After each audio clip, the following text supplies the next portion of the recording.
Hello everyone. তো আপনারা সবাই কেমন আছেন? আশা করি ভালো আছেন, আর আমিও ভালো আছি।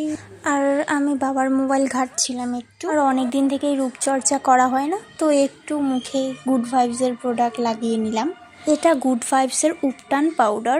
এটা ট্যান রিমুভ করতে সাহায্য করে। উপটান পাউডার এবং কাঁচা দুধ আর গোলাপ জল এগুলো মিক্স করে আমি আমার মুখে লাগিয়ে নিলাম। অনেক দিন আগেই এটা কিনেছিলাম, তো একদিন ইউজ করেছি আর এখন ইউজ করছি। এই নিয়ে 2বার ইউজ করলাম, তো ভালো আছে। আর এটা আমি 10 মিনিট রাখি, এর বেশি আমি রাখি না। তারপর রাস্তায় গিয়ে দিদির সাথে একটু কথা বললাম, তারপরে দিদার সাথে দেখা হলো, দিদার সাথেও একটু কথা বললাম। দিদা বলল যে কি বলে, আসলে বৃদ্ধ ভাতার টাকাটা ঢুকবে কি ঢুকবে না সেটাই আমাকে বলছিল। তো আমি বললাম সরকার তো এখনও ঘোষণা করেনি, তো আমি জানি না, তবে একটু আশ্বাস দিলাম। আসলে সবাই চিন্তিত কখন টাকা ঢুকবে, কখন টাকা ঢুকবে। বনে হেগে গেল কালো কুকুরে, কচু বনে হেগে গেল কালো কুকুরে।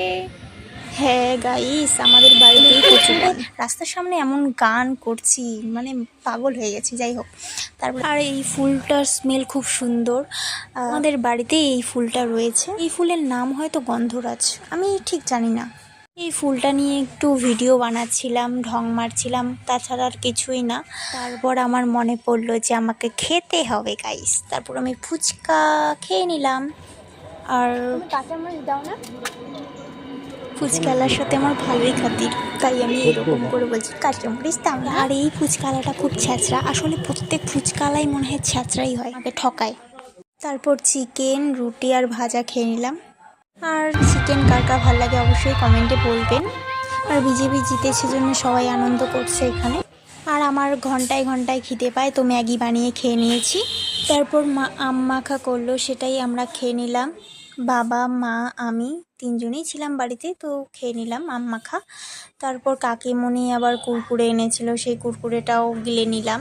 পেটে যে এত কিছু জায়গা কিভাবে ধরে আমি জানি না। তারপর রাতের খাবার খেলাম গাই। তারপর শাড়ি পরে একটু ঢং মারছিলাম, যাই হোক রিলস করছিলাম। আমার ব্লগটা পছন্দ হলে সাবস্ক্রাইব করে দিও। Tata, bye bye.